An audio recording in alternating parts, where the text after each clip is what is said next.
Hey, welcome to Tek Talks. I am your host, Jared, and of course, there is my co-host, Michael, and we are here to regurgitate any tech news that we basically pick up from the internet. So I'm actually just going to read a couple of stuff.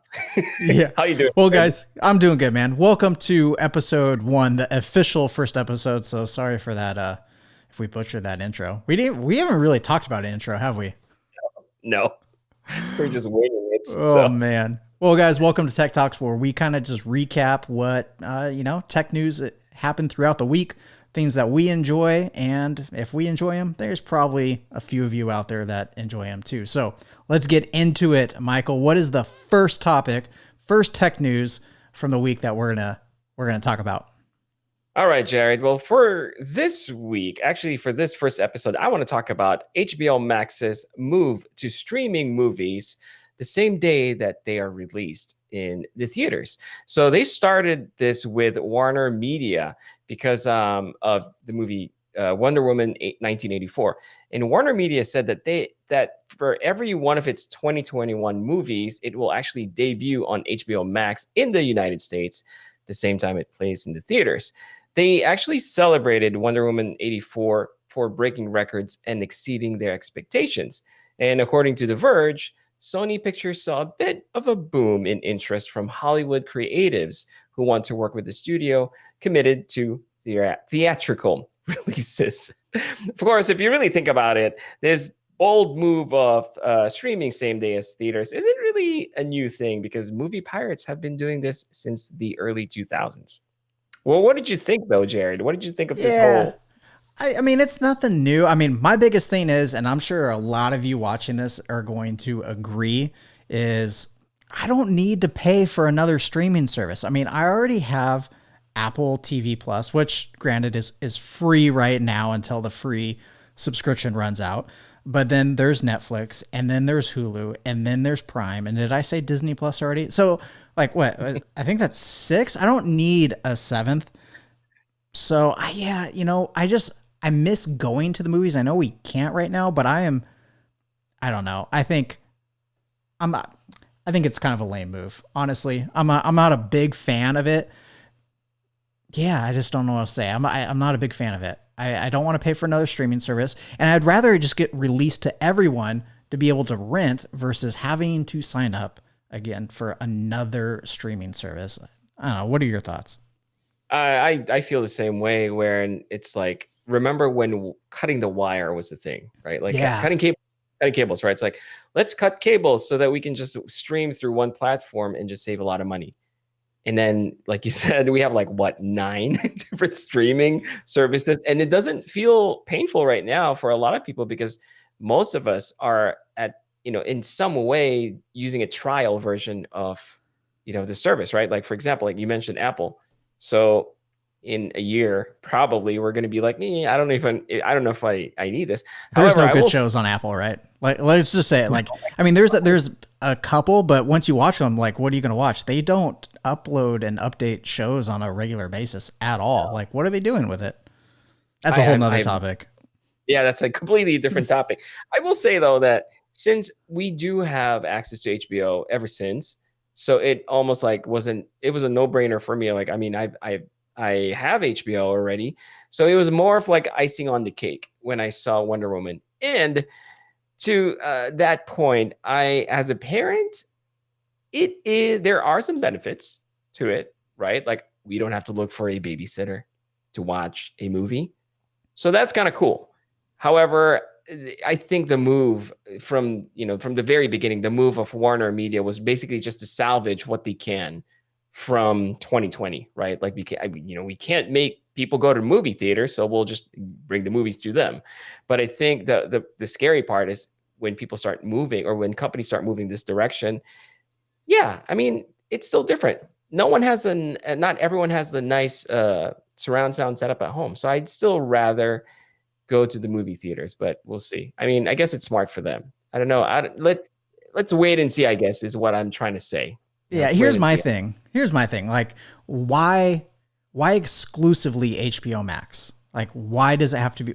I mean, if you want to release something the same day that's in the movie theater, why not release it to like Amazon Prime Plus or whatever that is, where you can rent movies, right? And then why not, the iTunes store where we can rent it or buy it there? Like, why just a streaming service and not all these other options that we can just go ahead and just rent the movie? Like, I mean, we've done it since quarantine. We've paid the $20 rental, which is still cheaper than going to the movies. Right. Right. I think the reason for that is because before, when we only had one or two streaming services, licensing wasn't really that big of an issue. I think that's the main reason. So now every network has their own streaming service for anyone to show their movies or whatnot using their particular service. I'm guessing they probably just have to pay extra for that, and that's probably why they're not everywhere yet. So. I just don't see it being successful. I mean, I don't know about you, but I think a lot of people are in the same boat where they don't want another streaming service just to be able to see movies the day they're released. I'll have some patience and I'll wait for it to get released everywhere else to rent. Would you rather pay like rent it the same day, but without having to subscribe to service? I think that's a cool idea. Right? Because from my angle, it's just nice to not have to look for a babysitter. Yeah. And right. So, but if they release it and then somehow find a way that you can just rent it on the spot, while at home, I think that's a cool. Isn't that an existing technology? I might be. I think so. I mean, I think we're thinking of something that's already out there, and someone let us know down in the comments if you guys are like, you idiots, you can just do this. But anyway, sorry. I don't think I'm not a fan, and I'm predicting that it won't be successful. All right. So our next topic, man, look at this beauty right here. Now this is a concept electric car, right, Michael? That is correct. What's the news on this? Yeah, so back in 2020, Sony surprised everyone with the debut of their EV concept car at CES, and it's called the Vision S. The main focal point for this presentation, though, was not the car itself, but more like the entertainment experience and user interface. So this year, 2021, CES once again, during CES, Sony once again showcased the Vision S in a series of videos, but this time they showed the concept car driving around on a private track as well as public roads. So although Sony seems to emphasize the technology inside the car, it's hard not to wonder if this is the beginning of a new contender that hopes to rival EV giant Tesla. But if they do eventually sell it, let's hope that Best Buy can prevent scalpers from using bots to buy out the entire inventory this time. If not, expect to see inflated priced Sony cars in your Facebook marketplace, the same way the PS5s are. So that's the only thing.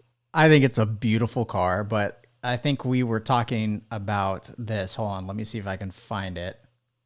There we go. How beautiful is that interior? I mean, they are definitely taking a look at revamping the inside of what, your front dash is. But let's hope that it's not like, the Sony menu system in any of their cameras, right? Because then that will be a deal breaker. No one would be able to drive this. I actually did see this car at CES, Jared, when they revealed it, and it is a pretty looking thing. And, some people would say, oh, it's trying too hard not to be Tesla. Frankly, every EV car that's coming out right now, everyone's going to say they're trying too hard to be Tesla, only because Tesla's the only successful EV company so far. And yeah, so maybe they are trying to be Tesla, but I have to say, Jared, like, it did look really, really nice in person. And the interior, it's really nice. Yeah, it's really nice. I like what they've done with the interior and all the technology that they're rolling out to the dash. But let's hope it's not complicated to turn on. Right. Exactly.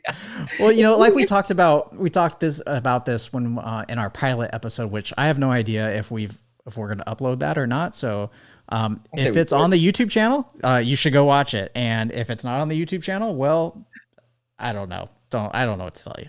Anyway, we were talking about the Apple idea of rolling out a car and their partnership with Hyundai. I just don't know if a electric cars are going to be successful without some sort of uniformed charging. So I'm curious to see what kind of charging platform they roll out. Are they going to be part of a specific platform? They're going to go off on their own. But we look at cars nowadays, they all run off the same gas. So we need electric cars to roll in that direction and have some universal input with this this charging technology. Exactly. Yeah, I agree. So we'll see. We'll wait and see. But I feel like it's coming closer. It's getting closer than, faster than we probably think. So yeah. All right. I'm excited for it. Yeah. Hey, I like your headphones. Oh, thank you. These are I forgot what they are. What do you think of mine? I know you have an opinion about mine. Oh yeah, that's right. No, sorry. I was looking at the rules. Yeah, so this is a little bit of a jab towards Jared just because I'm friends with Jared. But I want to talk about the Airpods Max Teardown. So if you guys have heard of ifixit, it's basically what do they do, Jared? they tear things down. They fix things. So they take them apart.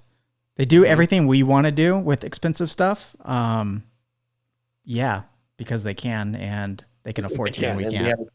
They have a channel for that. So according to ifixit, the teardown of the Airpods Max made competitors look like toys. The tech site concluded that the intricate engineering made the lofty $550 price seem almost reasonable. Almost worth reasonable. It. And the obsessive craftsmanship makes those other extremely capable devices look like toys by comparison. Now, at least you have verified and documented proof to show all the peasants who ask you why you spent that much on a pair of headphones, Jared. Worth it. Totally worth it. Okay. Now I'm just playing. I had the same issues you had, right? Like I was on the phone with tech support trying to be like, why won't these pair to my phone? Or every time I play something, they disconnect. Mm-hmm. They work now, and they are fantastic. I love them. They're great. I'm using them for the podcast, but I'm not using them to edit, because what I've noticed is, so I can change the volume on the headphones, right? But I can also, that doesn't affect the volume on the computer. So I don't technically know what volume I'm listening to. I mean, you really need to watch your meters if you're going to edit with these. Super important. Watch your meters. Yeah. So not they're good great. for they're great for podcasting. Yeah. So I may be knocking the Airpods Max a lot just because I actually tried them myself and they were just not for me. But I can't deny the fact that they do look nice. I think the biggest selling point, honestly, is the style and the materials that they used, because I thought they felt really, really nice.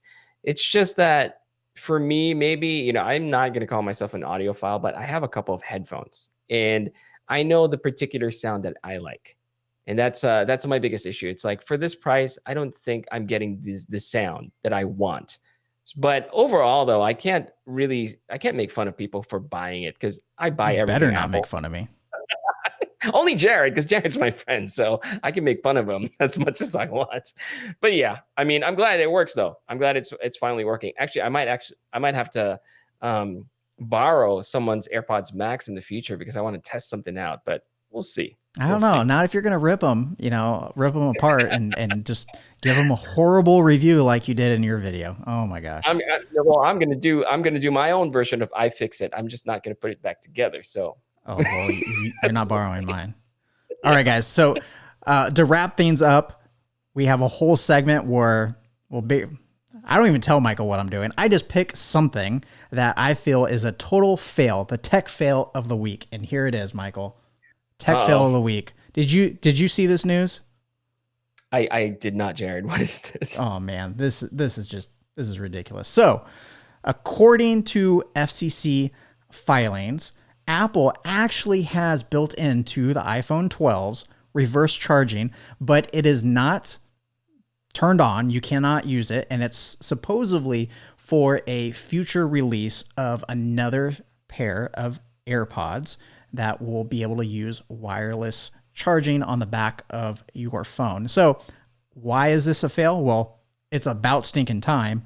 Also, we're paying a ton of money for these phones. for technology that's built in that we don't even have access to, that we can't even use unless we buy another Apple product. Now, I'm a big fan of Apple, but if that rumor is true, that's pretty messed up. Like that we're paying for that and we can't use it until they turn it on and until they release another product and until we buy that new product. So tech fail of the week. Yeah, talk about throttling things, right? That's like, here's your car. You don't have a radio until the update, so you better wait. Or until you buy another car, right? That's kind of dumb.